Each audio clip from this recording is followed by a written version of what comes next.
close. Red Team, we're showing your position less than 100 meters from the signal. But there's no data suggesting any ancient Civ development in that area. I think they're up to something they just don't want us to know about.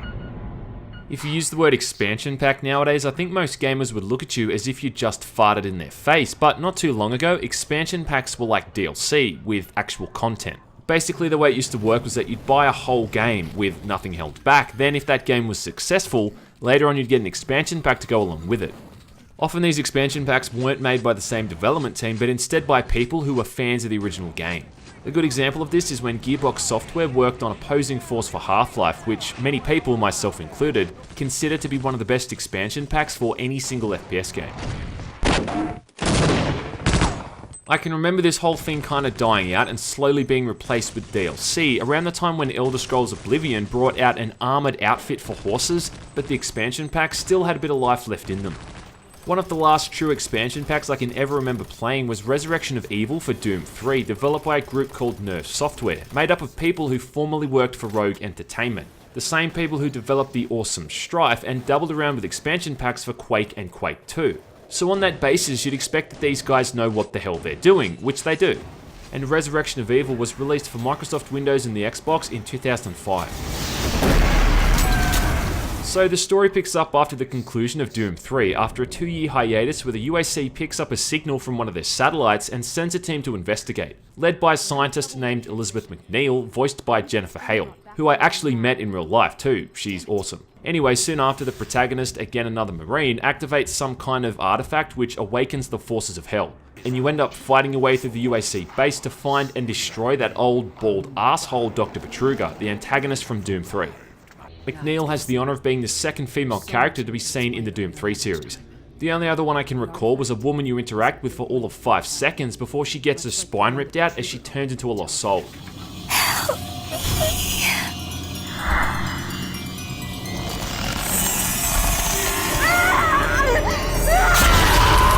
There's a few cinematics speckled throughout the game, which are really just a means of keeping the plot moving and updating you for your next objective. You can collect PDAs along the way, which provide access codes to ammunition lockers and shed a bit of light on the game's backstory. But this isn't plot heavy in any sense, and it's still an old school shooter at heart, taking anywhere from 4 to 6 hours to complete on a first time playthrough. Instead of the Soul Cube, now the player has something called the Artifact, which is used to slow down time during combat using human souls as ammunition.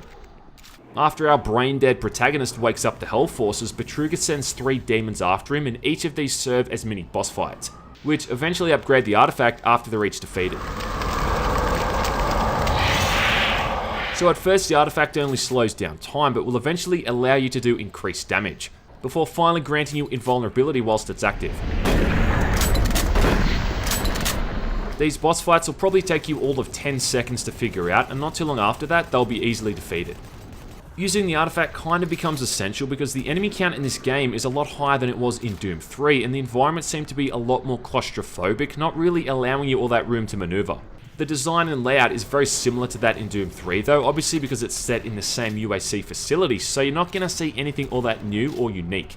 There is a new enemy type though in the form of a Volga, which is basically a different looking imp that throws white fireballs and moves around a lot closer to the ground. These things will spawn infrequently, blocking the path forward and often forcing you to literally just kinda stand there waiting for them to spawn in if you've activated the artifact at that time. I guess they felt they had to include some new enemy types, but none of them are really all that much of a game changer. The Volga is ugly too, but not in the sense of its appearance, more in terms of its design. It's just not appealing and it's really poorly thrown together. It looks like the bad guy from that Suburban Commando movie. You'll be mostly fighting these things or the zombie marines, which form probably 60% of the combat in the expansion pack. You can't really fault the weapon lineup in Doom 3, I mean it's one designed around practicality and every weapon has a purpose. The pistol, the shotgun, the machine gun, chain gun, rocket launcher, plasma gun and BFG all work for better or worse against certain enemy types. The acquisition of these weapons is a little bit on the slow side though. You don't get the plasma gun until the last third of the expansion pack, so you can feel under-equipped initially.